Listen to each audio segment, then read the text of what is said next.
Okay. So, does anyone have anything they'd like to share or comment on this morning? Yes, I want to share two things. First, I really appreciate you've been having us clench our teeth uh, when we're doing a part of the Gold Series, and that has been awesome. I had no idea how much tension I was holding in my jaw, and it's been kind of insane how much of an effect it has. Today, as I clenched, I could feel some of the tension. I just kind of let my jaw move in the way it wanted to move. And my like whole upper back opened and my guts opened. And like I felt lightheaded as the chi was going through, which I haven't felt in a long time. And so it was just really, really, yeah, just amazing how much just, one part of the body. And this is new, but to actually, to experience it with my jaw, just experience like how much that's impacting my body and also my experience frame. It felt like just my whole experience of existence was being how much was being mediated through my jaw. And it made me really appreciate my jaw, like I had taken it for granted. I hadn't appreciated what it was doing for me. So I appreciated the tension because it was kind of giving me that experience and that appreciation. So I wanted to share that and thank you for having us do that because that's been really helpful for me.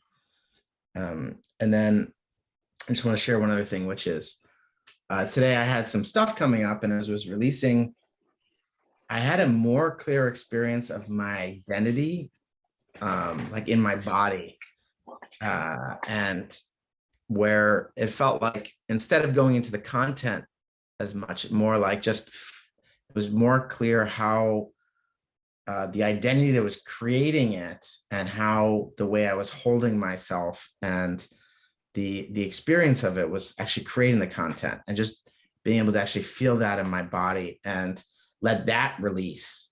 It felt a lot clearer, and it felt like a really more clear experience of like seek the creator, not the creation, because it felt like through that the content kind of took care of itself, and it was more clear how the identity was creating the content. And I've had that experience more through like journaling, but less, it's been less clear through processing this way, like through training.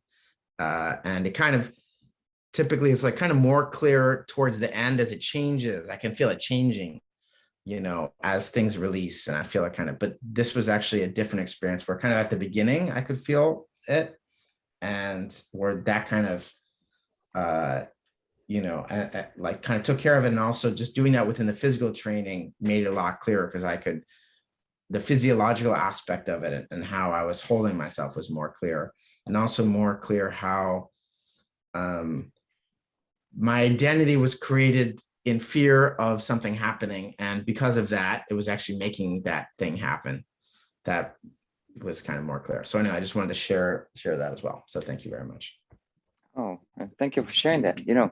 I think probably the part that, it's like really probably most significant in what you said is what you said at the end, which is that the identity formed out of fear, to prevent something. And ironically, because your identity was created in response to whatever was making, actually I would say not just you, but us afraid, it's that fear, that formed the identity. And ironically, because it's the fear that formed the identity, it creates the fearful responses, or it was created to prevent it, but then ironically it also creates it. It's kind of like the best way to kind of liken it is that you had a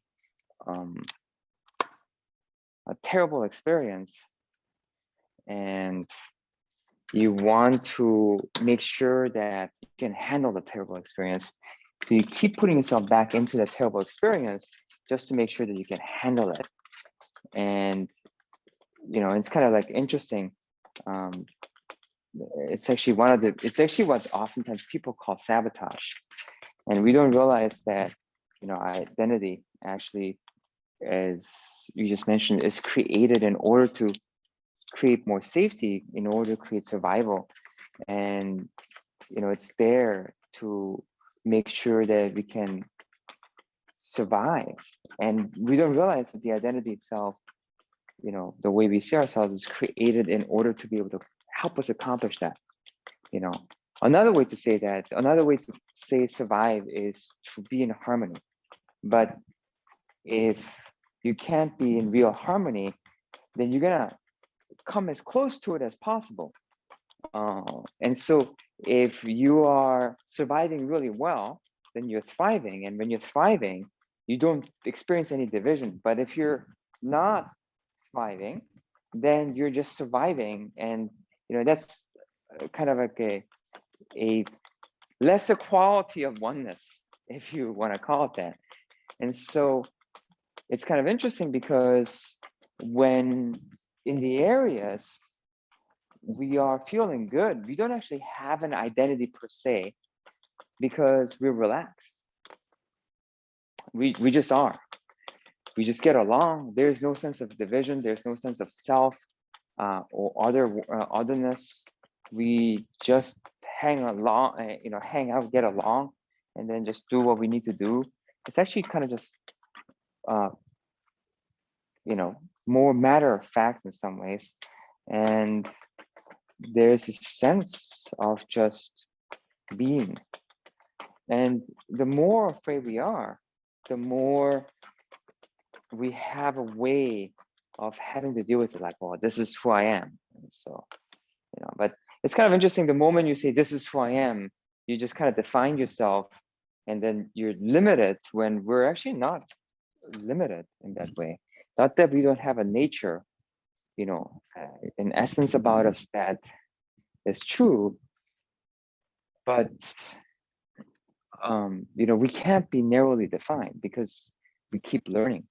And so, whereas actually it's kind of interesting, our personality or our identity, we actually keep an aspect of something that we can learn static, and we define that aspect as ourselves. Kind of like, oh, I'm an angry person. Well, we all have anger, but to identify yourself as, oh, I'm an angry person, that's all of a sudden the learning stops, right? So, so it's kind of an interesting thing. And the learning, so if we have an identity, it's basically the part of us that we defined as unchanging, when actually in reality, it very might as well be something that we can learn about. And so anyways, it's kind of like mentioning that, it's kind of actually interesting. And as we relax more, and as we stop focusing on the problem, we pan out enough until we can start seeing a whole self. And so the more we relax, the more we see, as you said, the identity that we're holding on, that's actually holding us back from experiencing the fullness. And the experiencing without an identity, or experiencing life without an identity, I kind of liken it to either surfing, or kind of coming into the great expanse. So let's say, for instance, like being in an identity, it's kind of like living in a cave. It's well defined. It's got clear parameters, and you're in a cave, and then you come out into the great expanse. And then all of a sudden you look out into a great horizon. And when you are actually in an enclosed environment and you come out into a great expanse, it feels overwhelming, because it feels so vast. And to let go of an identity can be scary, because all of a sudden nothing is defined. And as nothing is defined, it's like coming out into a great expanse. On another aspect of it is that, as I said, two analogies. The other one is actually that of surfing, and the reason is because when we surf, we can't control anything, and we can't say, well, this is who I am, because you have to actually move according to the waves. And so you stop having this idea, and to have a sense of self oftentimes comes and kind of like you can see personality development, especially like with teenagers, when you start holding yourself to kind of like be cool, right? Like, oh, this is a cool posture. And so, I think we call it posturing. And so when you start posturing, you start holding yourself in a very rigid way. And part of actually an identity, what we'll notice is that when we're stressed, is we hold ourselves in a very specific way of how we see ourselves under those stressful situations, because identity is formed from the sense of fear. And so as this happens,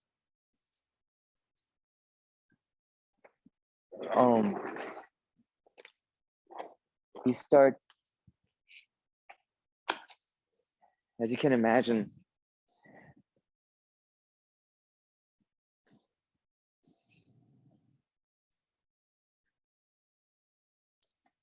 not being our full self, where we actually just hold ourselves in that posture because that's how we see ourselves.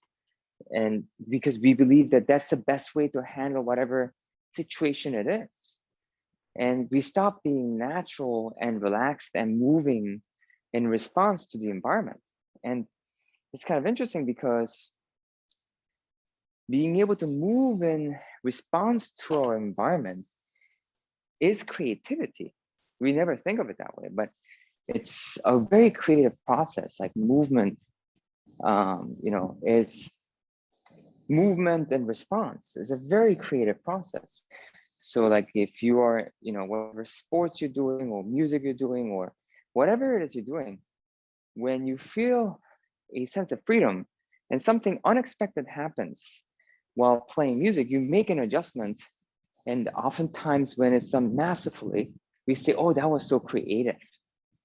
And that's the height of that kind of creativity, is the height of union, the height of oneness, because your sense of safety and oneness is so great that the natural relaxed movement that comes out is naturally in harmony, and there's a beauty that comes from that. And it's that kind of creativity that actually really we're seeking, because that creativity is so inspiring. And so you could actually make the argument that oneness is creativity and creativity is oneness, and that really the thing that we're seeking as human beings is the sense of oneness that gives us this creativity. So anyways, when you start talking about the identity, you kind of just wanted to say, that's like really good. And the more relaxed we become, the more, as you said, you become aware of the very thing that's creating the content, the creator, and not the creation. And most of the time, we kind of look at not the identity that's creating the suffering that we're going through. We kind of look at the content, but as we pan out, we start seeing how we see ourselves is actually creating the issue. And then when we let go, oftentimes something really creative comes out of that allows us to actually adjust appropriately. Thank you. That was super, super helpful. And I feel like that surfing analogy, I feel like that made sense in a way it hasn't before. So it seems like like kind of based on the experience I had and what you're saying, it seems like with identity, when you're just feeling relaxed, it doesn't really feel like anything. It's just, you're just feel like being yourself. It doesn't feel like anything specific. But then when we tense in a certain way, it feels like something. And then we like that forms the identity, like that feeling that from that tension, like that we think is the way we need to hold ourselves, because it's like specific and it's not moving. We take that to be who we are, but it's just holding ourselves in one position. And so because of that, we stop, as you said, like kind of flowing and being responding appropriately. So is that kind of accurate? Is that? Yes, yes, yes. I mean, if we think about it, if you've never surfed before and you're trying to surf, or you're in the ocean waves and there's no sense of control, you know, we hold on to something we can actually have a semblance of control. So let's say, for instance, a good analogy would be that you weren't thinking, you got on the surfboard, you got on water, and then you just fell straight into the water. Now, if you have a sense of playfulness and learning, then you're like, oh, wow, that was cool. And then you're going to get straight back onto the surfboard. And then you're like, all right, let's try it again. But if you don't have that, and in your experience, you know, you saw it as failure, then you're going to try and control being on top of the surfboard by finding some kind of posture or something you can hold on to that, you know, makes you feel like you can succeed. And, you know, because any kind of posture that you hold that you can feel, because of the stiffness, it creates a certain kind of certainty.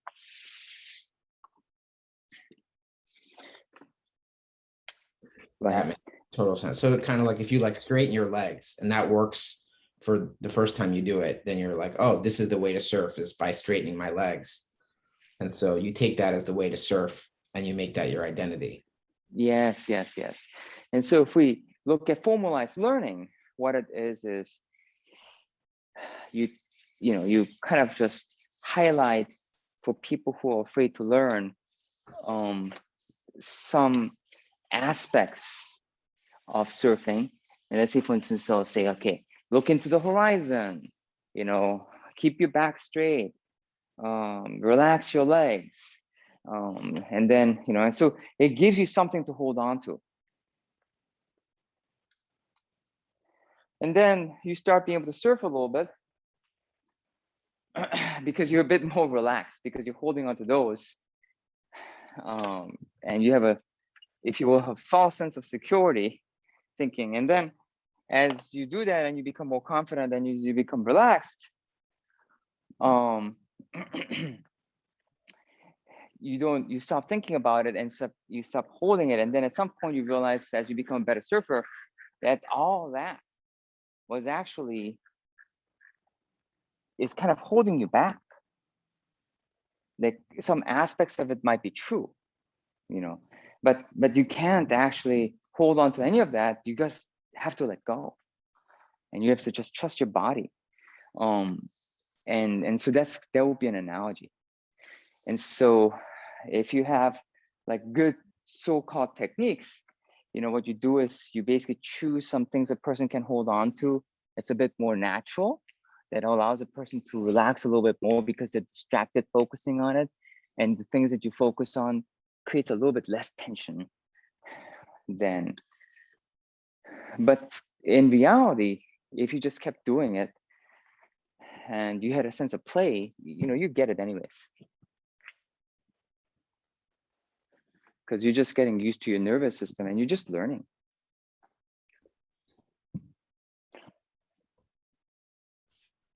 This is super helpful. I feel like this is the clearest it's ever been. I really appreciate it. Oh, you're welcome. Glad. So, okay, very good. And then I want to close out with the clenching thing, the teeth clenching. So for anyone who is listening, you know, what Chief Noe was talking about was like where if you feel your jaw is tight, then just gently clench your teeth and kind of just feel the tension. And as you just stay present with it, all of a sudden you'll feel your jaw starting to loosen up. And then as you just stay present with it, you'll notice that if you move your jaw in different angles, that sense of relaxation actually just increases, and you start noticing how you in general hold your jaw and clench your jaw. And so kind of just play with that and see what happens. Oftentimes people have rather profound experiences in terms of how they were clenching their jaw without even realizing it. Okay, so now I'm almost done cleaning. Does anyone have anything else they'd like to share or comment on or ask any questions in closing? Master Kim, I have a question. Yes. So thank you, Shifa Neuhaus, for that, tagging onto that a little bit. My identity in the lineage, when we do the formal greeting with the lineage as one of our focal points, lately, I've been feeling that the dirt of the earth is part of my lineage. I've kind of gone from just my teachers and grandparents to the whole earth really contains elements of our lineage. And I'm curious about that, and to see if there's like what actually is the lineage that we are focused on when we do that greeting. Oh, you know, so actually the experience that you're having is the correct one in our school. Because what you'll notice is that your sense of lineage actually really starts expanding the more you train, and it starts going more and more back to the source. But at the same time, it also acknowledges the human element that came before you. So in the lineage, for instance, like you actually have two different lineage trees. One is that of your ancestry, which determines your DNA. And then the other one is actually the lineages present in terms of basically what you're learning, right? And actually in modern day life, I would say that actually you actually have several lineages, but the reason there's a lineage tree or the reason there is a concept of lineage is because it really expands a person's mind. It's kind of like the, you know, like what I talked about, like, you know, holding your, you know, inspiration comes from everywhere, but everywhere is a lot. And so again, you know, that can be, you know, a scary thing. It shouldn't be, but if it feels overwhelming, typically people try and limit it. And so people try and, you know, learning becomes oftentimes for people about right and wrong, not making a mistake. And so because it becomes about not making a mistake instead of actually exploration, you know, exploration is what the nervous system naturally does. It keeps actually trying different things until it feels like it has a sense of control over whatever it is actually encountering.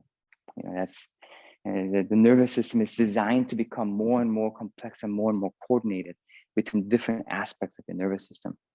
So, so by having a concept of the lineage, a person starts actually finding inspiration outside of just talking to the teacher, and you know, starts being able to receive information directly. Now, you know, you could actually make the argument that it's just your imagination, and that it's your what's the word for it? It's the adult version of your imaginary friend. Is one way of looking at it, you know, like in the modern scientific realm. But the experience of it, the more you do it, is actually rather palpable. And so whether it's actually happening in the mind or whether it's actually really happening, no one can tell. I've read so many different things on the argument of that I think it's actually not really worth it. One thing, however, is for certain, it really expands your ability to learn and receive information. And it keeps going and it keeps going until you're left with nothing. And out of nothing, all things come. And that is called the great Tao. You know, out of nothing, all things come. And it's the height of creativity, because when your mind is on nothing or your awareness is on nothing, then you are completely free. You're unattached. And whatever happens in front of you arises out of that nothing in response. And the way it arises out of that is actually a balanced manner, because the universe has a way of balancing. So if someone pushes, then you will move in such a way where it will cancel out that force that's coming in your direction, because that's what the universe seeks. Newton's law, all force, has an opposing force. Basically energy, cannot cannot be lost. Once there's a movement, then somehow that energy is transferred. So actually it's the same thing. We're talking about the same thing. So you could say whether it's laws of physics or laws of spirituality, it's the same thing. And what we're trying to get to a point is, as I said, we're trying to get to this place of harmony where when we respond, we experience harmony and oneness at all times, because that's that's actually fundamentally what as beings we seek in order to be able to experience the oneness with the rest of the universe, our greater parent. So in response to what you said is that what you'll notice is that you will notice the earth. And then for some people, they notice the heaven first, depending on the nature. Some people notice the earth first, then you'll notice the heavens. And then after you notice the heavens, actually, once there's harmony between that, you will actually most likely notice your actual entirety, including your past life, where you see yourself beyond just this plane, and you actually really get to feel your soul nature. And within that, you feel your deity nature or your divine nature, and then you start really experiencing the divine beings more palpable. And then as you experience that, you start experiencing the great beyond, whether you call it the Tao, whether you call it God, or where you call it the Manakaya, it's really, or just Dharma, if you want to call it, but you start experiencing that. So by allowing yourself to experience your lineage the way you did, that's really good. You're just allowing yourself to continue to expand until you don't need to have an identity anymore. Thank you, Mr. Kim. That gives me great freedom for exploration. Yes, yes, yes, yes. And so, and the lineage, the concept of the lineage gives you kind of, how should I say this? A sense of safety, because, the lineage is defined. It's kind of like having a fence. And so before you go out into great nature, imagine yourself as, a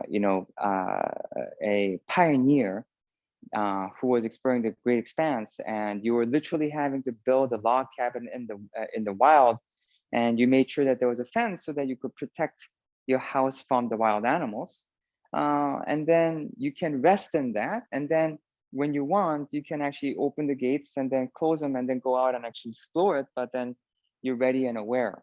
And that's kind of a better way to kind of look at the lineage. It's not there to limit you, but it is there because when you start having full spiritual experiences, some of them can be scary. So by having a lineage and defining that as something that is for you, your mind naturally filters it out so that you can have safe experiences.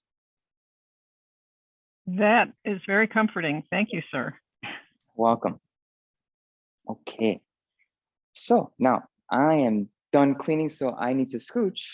I wish you all a great day of cultivation. Have a good time with your lineage, and may you be blessed through all that you do and all that you are. Thank you, Master Kim. Welcome. Thank you, Master Kim. You're welcome. Thank you, Master Kim. You're welcome. Bye.